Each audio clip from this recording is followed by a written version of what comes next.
Good afternoon, I'm Sean Yao, and this is One News Now. The camp of former Senator Laila de Lima will discuss the offer of the government to have her transferred to another detention facility after she was taken hostage on Sunday. Speaking to One News's agenda, de Lima's lawyer, Attorney Dino De Leon, said the government should have given the former senator more time to process the offer. De Lima had declined the offer of President Bongbong Marcos to have her transferred to a safer detention facility. De Leon said they are studying whether to have the former senator under house or hospital arrest. We will have to consult first with Senator Laila de Lima today on the options. Kasi hindi pwedeng kahapon na nangyari pa lang yun, tatanungin mo na, di ba? If this offer is really sincere and genuine, then you have to give Senator Laila de Lima some time to also confirm it. De Lima's camp also claims that now is the best time to withdraw the drug cases against the former senator. De Lima has been in detention for the last 5 years over allegations of her involvement in the illegal drug trade inside the New Bilibid prison. Sinabi mismo ng United Nations Working Group on Arbitrary Detention na the reason why she's there is because she was doing her job as a senator and there's no credible evidence against her. The moral thing, the legal thing is to actually withdraw the cases against Senator Laila de Lima. Ferdinand Bongbong Romualdez Marcos Jr. as the duly elected President of the Republic of the Philippines.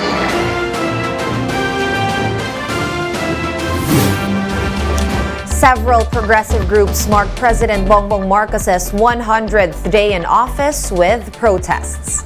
JC Cosico with the details. Dito na! Dito na po kami! Dito na po, sir! Dito po! Wala kayong permit! Permit!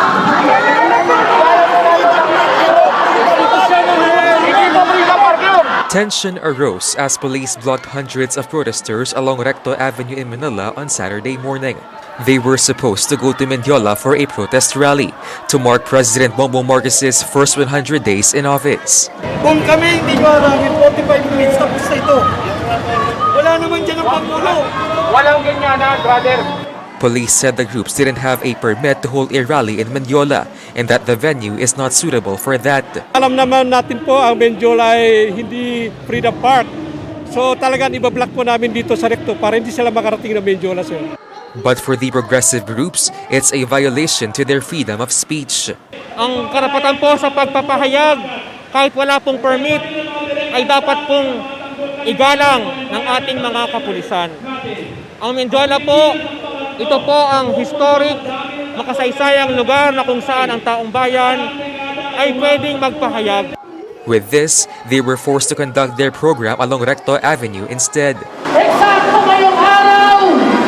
Isang daang araw ni PBBM! Ano ba ang ibig sabihin ng PBBM para sa aming mga manggagawa? Bingi! Barat sa mga manggagawa! They gave the president a failing mark for his performance in the past 3 months. Your assessment sa first 100 days? 0 ang grade ni Bongbong Marcos. Walang ginagawa sa ating kahirapan. Anong ginawa niya nung karding? Wala. Pupunta sa Singapore, manood ng Grand Prix. Nanood ng concert ni Eric Clapton. The progressive groups called on Marcos Jr. to address several social issues that are close to every Filipino. Sa panahon ng tataasan ng presyo, napakahalaga po ng dagdag na ayuda, dagdag na sahod para sa mga manggagawa. Pero parang hindi ito nakikita na mahalaga ng ating pamahalaan. On the other hand, cabinet officials have commended the chief executive in his first 100 days. For Trade Chief Alfredo Pascual, it has been fruitful, citing the investment pledges they have gotten from Indonesia, Singapore, and the U.S. Executive Secretary Lucas Bersamin, meanwhile, described the administration's first 3 months as inspiring. For News 5, JC Cosico, we are One News. Meanwhile, business groups commended President Marcos Jr.'s picks for his economic team.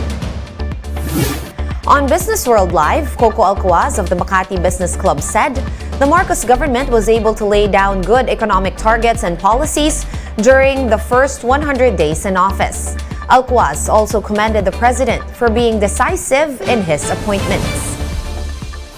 He's replaced people who have been very loyal to him and very helpful to him in his rise to the presidency. To replace them is a tough decision to make. Alcuaz also welcomed the chief executive's move to promote the Philippines as a prime business destination. He added that reaffirming ties with the U.S. is a welcome move for investors. Increasing the number of joint military activities and also expanding the Balikatan, next year. And both of these send a signal to the U.S. and to other investors that the Philippines is a place that they can do business with. We're going to pause for a quick break, but we will be back with more stories after that. Keep it here on One News.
You're still watching One News Now. I'm Sean Yao.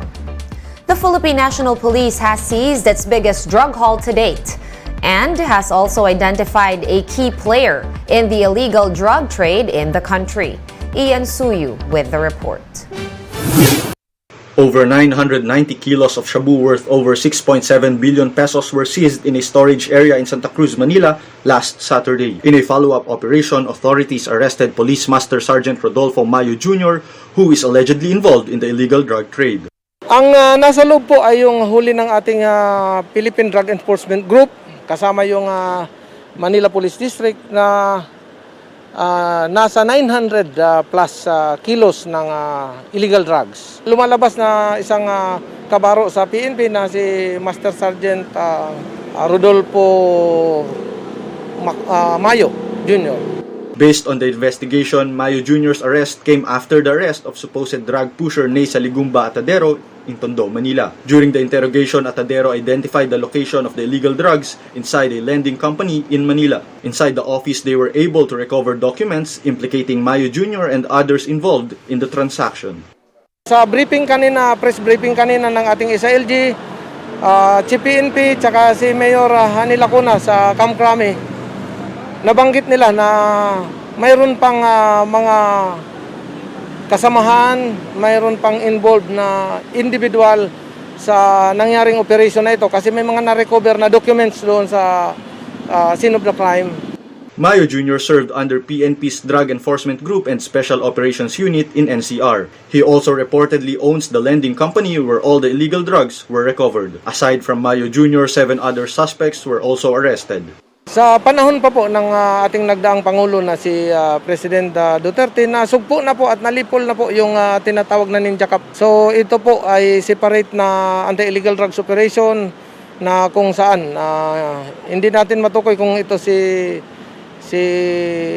Master Sergeant Mayo ay panibagong grupo ng tiwaling pulis na gumagawa ng kalukuhan sa ating hanay. In an interview with Radyo 5, PNP Chief Rodolfo Azurin Jr. hopes that the suspect will cooperate in identifying others involved in the largest drug haul in the country. For News 5, Ian Suyu. We are One News.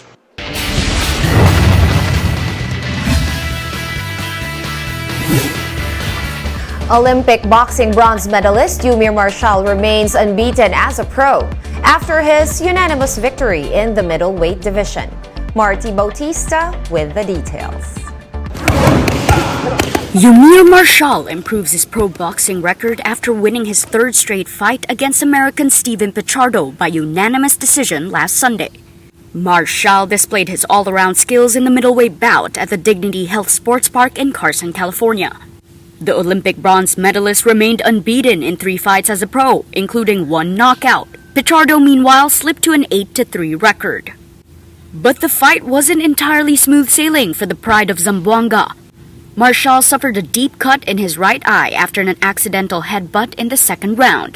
The 26-year-old was forced to push through with the fight with a bloodied face. Nabablock na talaga yung mata ko at wala na talaga ako nakikita dito sa right side na mata ko. And then nangyari yung second round, and then nung third round, fourth round, pumupunta na yung dugo sa kabila. So, lumalaban ako na wala akong makita. Isa lang talaga yung nasa isip ko sa mga panahon na yon na kailangan ko manalo para sa aking pamilya, sa mga sumusuporta sa akin, at lalo-lalo na sa lahat ng mga Pilipino na nag-aabang sa laban ko. Sabi ko, ayaw ko biguin sila na ganon-ganon lang na mas... Eumir also shared that there was a bit of pressure, knowing that the division he entered is one of the most competitive in the boxing world. Lahat ng mga sikat na mga pound-for-pound world champion natin sa boxing, sa middleweight po lahat. So, sobrang hirap itong weight class ko, pero alam ko, ito yung mga pinagdadaanan ko ngayon, yung mga laban ko, mga experience ko, ito yung magdadala sa akin para makarating ako dyan sa tuktok. At the moment, Marcial will stay in the United States and will continue training for another possible fight slated this December. Apart from this, he hopes one day that he'll finally be able to fight in front of his home crowd. Sana po, yun talaga yung wish ko. Gusto ko lumaban dyan sa Pilipinas. Dyan iganapin yung laban ko. Kasi alam ko, maraming mga Pilipino na gusto manood sa laban ko. And then, after ng pandemic, di ba, wala tayong mga sports event. Buti ngayon, bumabalik na yung basketball. Sana hopefully din na mabalik yung boxing. For News 5, Marty Bautista, We Are One News. Let's now take a quick look at today's other top stories. President Marcos has signed into law the measure requiring SIM card users to register their information with telco companies. The president said the new law will help curb the spread of text scams and make it easier to track down criminals. The House of Representatives has offered an additional 5 million pesos for information leading to the arrest of suspects in the killing of radio broadcaster Percy Lapid. This brings up the total bounty for Lapid's killers to 6.5 million pesos. And heads up motorists, oil companies will be implementing a big-time price hike effective tomorrow, Tuesday. Diesel prices will be going up by a whopping 6 pesos and 85 centavos per liter, while kerosene will be more expensive by 3 pesos and 50 centavos a liter. Gasoline prices will also be going up by 1 peso and 20 centavos per liter. For more updates, visit News 5, The Philippine Star, and Business World online. Visit our website, onenews.ph, for more in-depth analysis. You can also catch One News on Signal Play. Register for a free account at www.signalplay.com and stream One News live anytime, anywhere. I am Sean Yao. We are One News.